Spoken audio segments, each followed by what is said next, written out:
one that visits you in the spaces between sleep and waking, soft as silk against your consciousness, persistent as morning light, creeping through curtains you forgot to close. It doesn't announce itself with fanfare or demand immediate attention, like the urgent things that fill your days. No, this dream is quieter than that, more patient. It sits in the corner of your mind like a cat, waiting by a door, knowing that eventually, inevitably, you will notice. Most people have learned to ignore it. They've trained themselves to look past its gentle insistence, to drown it out with the noise of responsibility and the comfortable weight of routine. They tell themselves it's impractical, unrealistic, a luxury they cannot afford. But you feel it differently, don't you? You feel it stirring beneath your skin like trapped lightning, humming in your bones with a frequency that matches something deep inside you that you've almost forgotten how to name. Here's what I've discovered after years of watching people wrestle with this strange companion. The dream that keeps calling you isn't trying to torment you. It isn't some cruel joke played by a universe that delights in showing you what you cannot have.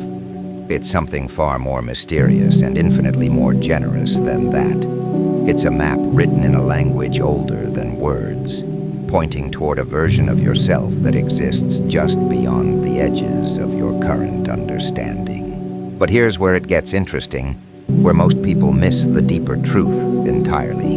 They think the dream is about achieving something external, about reaching some distant destination where they'll finally feel complete. They imagine that once they grasp it, hold it, make it real in the physical world, the calling will stop.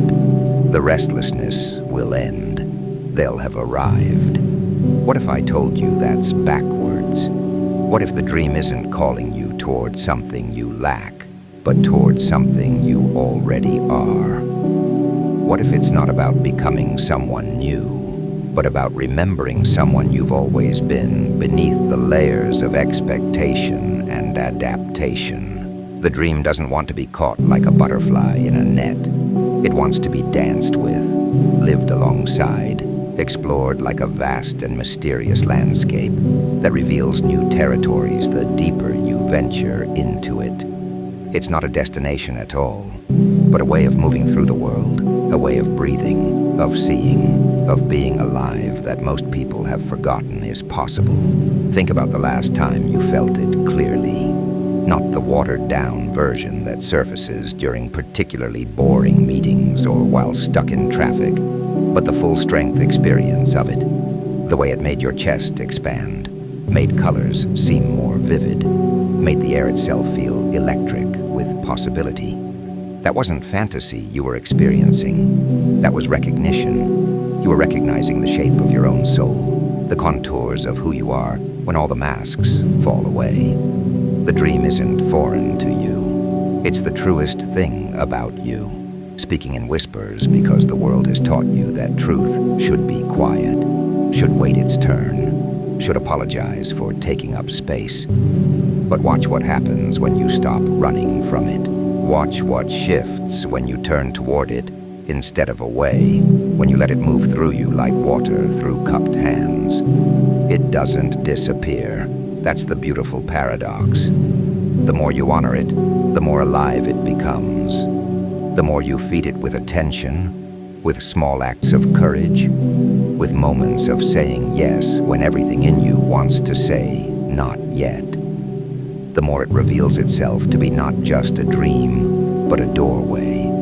And doorways, as you know, are meant to be walked through. I've seen people spend decades circling this doorway, touching the frame with trembling fingers, peering through the keyhole at glimpses of what lies beyond. They convince themselves they're not ready, that they need more time, more money, more certainty, more permission from others who have never felt what they feel. They make elaborate plans for someday, detailed blueprints for when conditions align perfectly, when the stars spell out their names in the sky. But the dream grows tired, of waiting, not angry, tired. It's too generous for anger. Sad, tired. The kind of weariness that comes from watching someone you love deny themselves the very thing that would set them free. And so it changes tactics. It stops whispering and starts haunting. It shows up in songs on the radio, in strangers' conversations overheard in coffee shops, in the way light falls across your kitchen table on Tuesday afternoons. It becomes impossible to ignore, because ignoring it has become impossible to bear. The space between who you are and who you're pretending to be grows so wide that you can feel the wind rushing through it, cold and insistent and wild. This is when most people panic.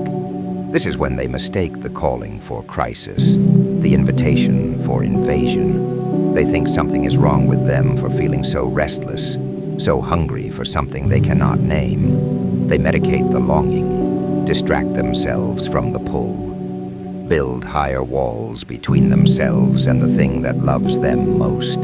So what will you do with this knowing? What will you do now that you understand the dream isn't your enemy, but your oldest friend? Not a thief come to steal your peace, but a guide come to lead you home. The choice, as it has always been, is yours. You can return to the familiar dance of avoidance, the careful choreography of almost but not quite, the safe harbor of someday. Or you can do the thing that terrifies and thrills you in equal measure.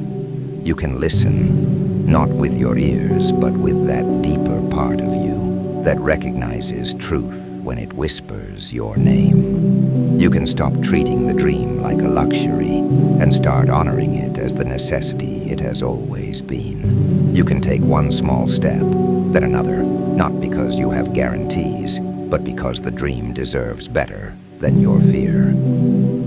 The calling will never stop, you know. It will follow you to your last breath, patient and persistent as morning light. The question isn't whether it will wait for you. The question is whether you will finally, beautifully, courageously turn toward it and say, yes. Your dream has been calling. It's time to answer.